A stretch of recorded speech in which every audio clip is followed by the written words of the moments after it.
സ്വകാര്യ ആശുപത്രി മന്ത്രിമാരും പോകും, സാധാരണക്കാരനും പോകും, എല്ലാത്തിനും പോകും.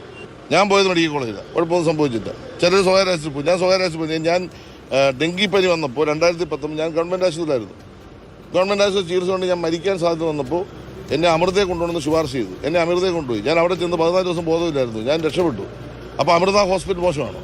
അതൊക്കെ ഈ നാട്ടിൽ വ്യവസ്ഥാപിതപരമായ കാര്യമാണ്. അത് ചികിത്സിക്കേണ്ട ഹോസ്പിറ്റൽ എവിടെയും പാ.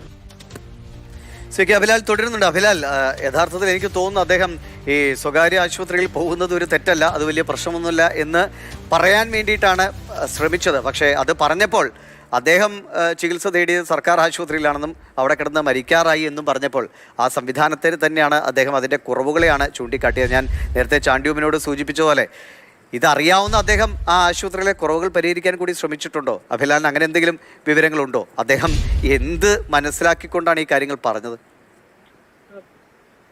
ലൈബ്രറി കൗൺസിൽ സംഘടിപ്പിച്ച ഒരു പരിപാടിയുടെ വാരാചരണത്തിന്റെ സമാപന പരിപാടിയുമായി ബന്ധപ്പെട്ടാണ് അദ്ദേഹം പത്തനംതിട്ടയിൽ എത്തുന്നത്. വിവിധ വിഷയങ്ങൾ അദ്ദേഹം ഈ യോഗം കഴിഞ്ഞ് പുറത്തിറങ്ങിയ മാധ്യമപ്രവർത്തകരോട് സംസാരിച്ചിരുന്നു. അപ്പോൾ സിനിമാ സമരവുമായി ബന്ധപ്പെട്ട വിഷയങ്ങൾ അടക്കം ഉന്നയിച്ചു. അതിലൊക്കെ തന്നെ പ്രതികരിച്ച മന്ത്രിയാണ് ഈ കേരളത്തിലെ ആരോഗ്യ മേഖലയുമായി ബന്ധപ്പെട്ട വിഷയത്തിലെ ചോദ്യങ്ങളോട് പ്രതികരിച്ചത്. അതാണ് ഇപ്പോൾ വിവാദ പരിവേഷം കൂടി ലഭ്യമായിട്ടുള്ളത്. അതായത് സംസ്ഥാന സർക്കാരിന്റെ കീഴിൽ വരുന്ന ആരോഗ്യ വകുപ്പ് ലോക നിലവാരത്തിലുള്ളതാണെന്നും നമ്പർ 1 ആണ് എന്നുമാണ് ഇടതുപക്ഷവും സർക്കാരും മന്ത്രിമാരും ഒക്കെ തന്നെ പറയുന്നത്. പക്ഷേ ഭിന്നാഭിപ്രായം രേഖപ്പെടുത്തിയ ആദ്യത്തെ ആൾ സജി ചെറിയാനാണ്. മുൻപ് ഇദ്ദേഹം വിവാദപരമായ പല പരാമർശങ്ങളും നടത്തിയിട്ടുണ്ട്.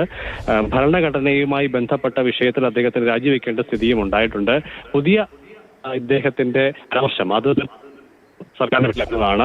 കാരണം സ്വന്തം അനുഭവം പറഞ്ഞുകൊണ്ടാണ് അദ്ദേഹം തനിക്ക് തന്റെ ജീവൻ പ്രതിസന്ധിയിലായ ഘട്ടത്തിൽ സർക്കാർ ആശുപത്രിയിൽ തന്നെ സ്വകാര്യ ആശുപത്രിയിലേക്ക് കൊണ്ടുപോവുകയും അവിടുത്തെ ഏറെ ദിവസത്തെ ചികിത്സയ്ക്ക് ശേഷം തനിക്ക് ജീവൻ നിലനിർത്താൻ കഴിയുന്ന തരത്തിലേക്ക് താൻ മാറി എന്നുമാണ് അദ്ദേഹം പറഞ്ഞു വെക്കുന്നത്. ചുരുക്കത്തിൽ സർക്കാർ ആശുപത്രിയിൽ നിന്നും റഫർ ചെയ്യപ്പെട്ട് സ്വകാര്യ ആശുപത്രിയിൽ ചികിത്സ തേടിയപ്പോഴാണ് ഡെങ്കി തനിക്ക് വരികയും എന്നും മന്ത്രി പറയുമ്പോൾ സർക്കാർ പറയുന്ന നമ്പർ. ശരി അഭിലാൽ, എന്തായാലും വളരെ സർക്കാരിനെ തന്നെ അല്ലെങ്കിൽ ആരോഗ്യവകുപ്പിനെ പ്രതിക്കൂട്ടിലാക്കുന്ന നിലയിലുള്ള ഒരു പ്രസ്താവനയാണ് മന്ത്രി സജി ചെറിയാന്റെ ഭാഗത്തുനിന്നുണ്ടായത്.